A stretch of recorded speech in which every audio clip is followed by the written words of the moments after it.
최가운 선수, 동계올림픽 최고 스타로 떠오른 스노보더 최가운 선수 얘기인데요. 최가운 선수 결승전 여러분 기억하시죠? 3차 시기에 성공하기 전에 2번이나 넘어졌잖아요. 특히나 1차 시기 때 넘어졌을 때는 걷기조차 힘들어서 경기장에 들 것까지 들어올 정도였습니다. 그런 최가운 선수가 한국에 와서 이제 병원을 찾았는데 몸에 이상이 있었습니다. 골절이 있었어요. 안지용 기자님, 골절을 안고 경기를 했던 건가요, 그러면? 결과적으로 그런데 본인조차도 몰랐던 것 같습니다. 어제 SNS에 직접 올린 사진을 보면은요, 이 누가 보더라도 어디 손가락이 조금은 굉장히 불편해 보이고요. 네. 쓰리 프랙처스, 즉 세 군데 골절이라고 쓰여 있습니다. 자, 이 곳은 지난 올해 초에 올림픽 전에 전지훈련 중 다친 곳이었는데 최근에 MRI 검사를 해보니까 손바닥뼈 세 군데가 부러진 것으로 확인이 됐습니다. 이거는 엑스레이에서는 확인이 되지 않았는데 이 부러졌다는 게 실금이라든지 다른 여러 가지 종류가 있기 때문에 좀 포괄적으로 생각을 해볼 수 있을 것 같습니다. 근데 네. 바늘 하나에 찔려도 굉장히 거슬리잖아요. 그렇죠. 정교한 동작을 해야 되는 상황 속에서 손바닥뼈가 세 군데나 골절 상태라는 건 굉장히 큰 핸디캡인데도 이를 딛고 금메달을 수상했던 겁니다. 그러니까 그러고 보니까 지금 영상도 나오고 있지만 저렇게 왼손에 깁스를 끼고 착용을 하고 경기를 뛰었던 그런 모습도 기억이 납니다. 18살 어린 나이로 뼈가 부러진 채 혼신을 다했던 최가운 선수인데 귀국할 때도 부상과 관련된 이야기를 한 적이 있습니다. 목소리 직접 들어보시죠. 난 무조건 뛸 거다라고 코치님에게 말씀드렸는데 코치님은 안 된다. 너 지금 상태가 걸을 수도 없으니까 DNS를 하자. 그래서 그때 DNS를 했는데 제가 계속 이악물고 걸어보자 하고 걸으면서 다리가 조금 나아져서 그때 다시 직전에 DNS를 좀 철회를 하게 됐어요. 무릎이 그때 당시 많이 아팠는데 지금은 조금 많이 좋아진 상태고 손목이 올림픽 전에 훈련 도중에 다쳤는데 아직 그 손목은 좀 안 나아서 한국 가서 체크를 해봐야 될 것 같아요.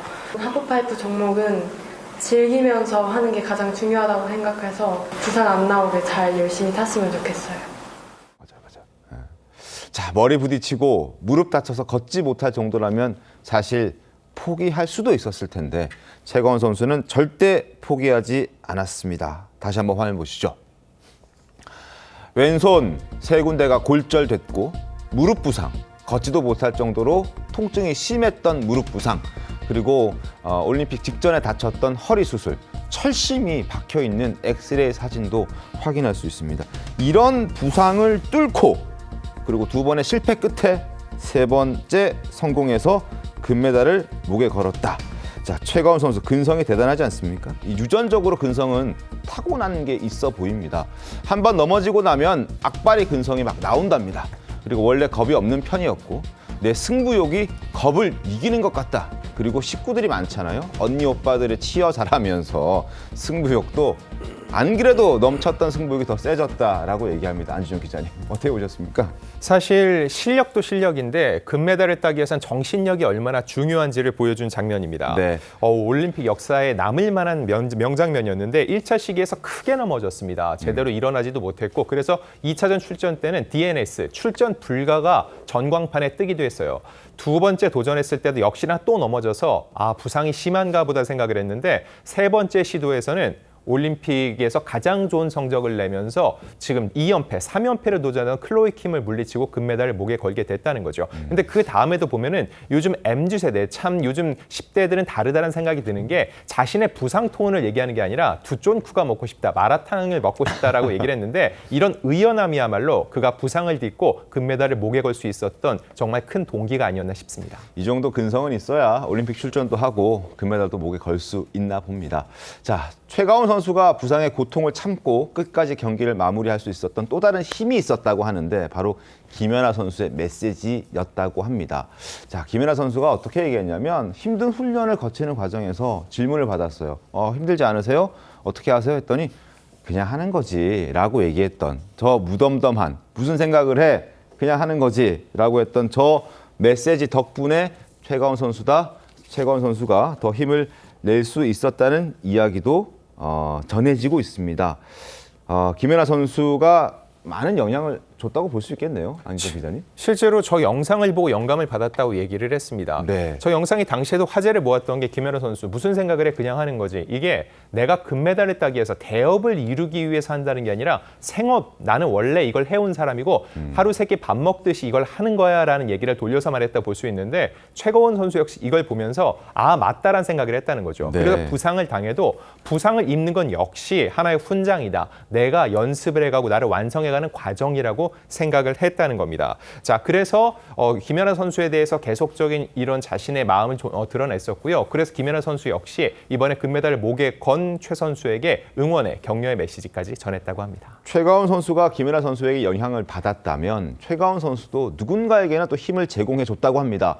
누구에게 금빛 기운을 전달해 줬습니까? 안준영 기자님. 네, 이번에 여자 계주 3000m 금메달을 땄죠. 네. 그 계주 선수들에게 전해줬습니다. 그렇군요. 특히 그 주역 중에 한 명인 최민정 선수가 우상이었다고 하는데 귀국을 앞두고 지난 15일 직접 선수촌에 방문해서 최민정 선수와 만났습니다. 두 사람 원래도 그렇게 친분이 있었던 것 같지는 않은데 바로 부둥켜 안았다고 하니까 서로에 대한 동병상련의 심정을 알았던 것 같습니다. 최가원 선수가 금메달을 보여주면서 건승을 빌었고 실제로 이 최민정 선수 역시 금메달을 목에 걸면서 두 사람이 이런 금빛 영향력이 끼친 게 아닌가라는 평가까지 나오고 있는 겁니다. 알겠습니다.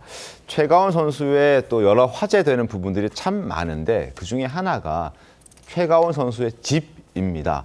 반포동의 고급 아파트 단지에 걸렸던 저 현수막, 축하 현수막 때문에 또 한 번 최가원 선수가 주목을 받았었는데 저 현수막이 제거됐답니다.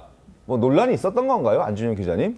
일단 내용을 보면은 이 아파트에 이름을 써놓고 이곳의 자랑 최가원 선수 대한민국 최초 설상 금메달을 축하합니다. 네. 이게 이런 플래카드 사실 어렵지 않게 볼 수 있는데 저 아파트가 대한민국의 대표적인 부촌에 있는 아파트라는 거죠. 그래서 위화감을 조성한다는 민원이 제기돼서 철거된 것이다라는 얘기가 있었는데 이를 두고 해석은 좀 엇갈립니다. 민원에 따른 조치라는 주장과 함께 이게 횡단보도 인근이기 때문에 설치 기준 위반이었다, 행정적 사유였다는 얘기도 있는데 실제로 인근 다른 현수막이 남아있는 점에서 설치 위치가 문제였다는 얘기도 있습니다. 다만 이렇게 하는 것 자체가 과연 문제가 되는지에 대해서는 여러 가지 얘기가 나오고 있는데 예를 들자면 이런 겁니다. 최근에 이부진 사장의 아들이 서울대에 갔죠. 근데 이걸 두고서는 아무도 얘기하지 않습니다. 왜냐하면 서울대에 가는 게 돈이 많다고 부모가 지원을 해준다고 해서 되는 게 아닌 거죠. 마찬가지로 최가운 선수가 금메달을 딴 거는 부모의 지원이 있었겠지만 중요한 거는 본인이 얼마만큼 노력을 했는지 부상 투혼에도 불구하고 절대 포기하지 않는 본인의 노력인데 단지 부촌에 산다는 이유만으로 그의 이런 어떠한 업적까지 깎아내리는 그런 일은 없어야 됩니다.